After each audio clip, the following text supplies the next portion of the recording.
આ તરફ ઇંધણના સતત વધતા ભાવોને કારણે લોકો ત્રાહિમામ પોકારી રહ્યા છે। અગાઉના સમયમાં સાયકલને સરળ અને સસ્તું વાહન માનવામાં આવતું હતું, જ્યારે આજે સાયકલની અવગણના થઈ રહી છે।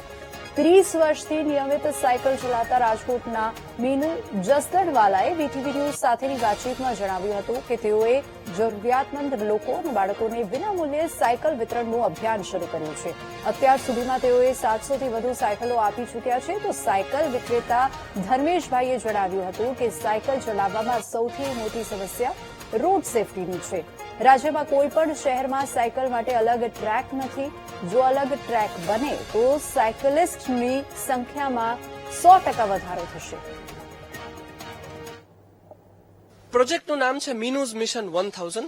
આ એક એવો પ્રોજેક્ટ છે કે જેમાં નબળા ઘરના વિદ્યાર્થીઓ છે કે કોઈ મજૂર લેવલના માણસો છે કે જેની પાસે કામ કરવાની ઈચ્છા શક્તિ છે, ભણવાની ઈચ્છા શક્તિ છે, તો એના જીવનમાં સાયકલ જો આવે તો ટ્રાન્સપોર્ટેશનની મોંઘવારીમાં પોતાનો ખર્ચ ઓછો થાય અને સાયકલ ઉપર પોતાના કામ ધંધે કે શૈક્ષણિક સંસ્થામાં પહોંચી શકે।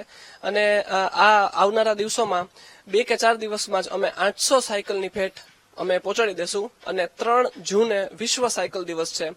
તો જે આપણે અર્થતંત્રની ડિમાન્ડ છે, બદલાતા જતા અત્યારના પ્રવાહો છે અને 3 જૂને સાયકલ દિવસ છે, બધાને સાથે મળીને અમે એક સુંદર સેલિબ્રેશન કરવાના છીએ, જેમાં 21 લાભાર્થીઓને સાયકલ ભેટમાં મળવાની છે। પહેલા કેવું હતું કે સાયકલ છે ને એ મજબૂરીનું ઓપ્શન ગણાતું। અત્યારે થોડો છેલ્લા 5 યર્સથી તમે જુઓ તો ફિટનેસ રિલેટેડ ઘણા ચેન્જીસ આવ્યા છે। એના હિસાબે અત્યારે સાયકલ માત્ર લેબરનું સાધન કે ટ્રાન્સપોર્ટેશન વેહિકલ તરીકે નથી રહ્યું, એના બદલે અત્યારે ફિટનેસ સ્પોર્ટ્સ તરફ ઘણું કલ્ચર આગળ ડેવલપ થયું છે।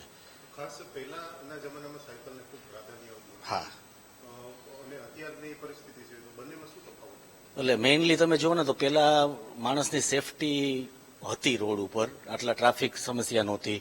અત્યારે મોટામાં મોટો જે હેડેક અમે જે ફીલ કરીએ છીએ એ એક્સિડન્ટ કેસ છે। સાયકલિસ્ટ જે સ્પેશિયલ સવારમાં સાયકલિંગ કરવા માટે નીકળે છે ને એ અત્યારે પોતાની જાતને સેફ ફીલ નથી કરતા।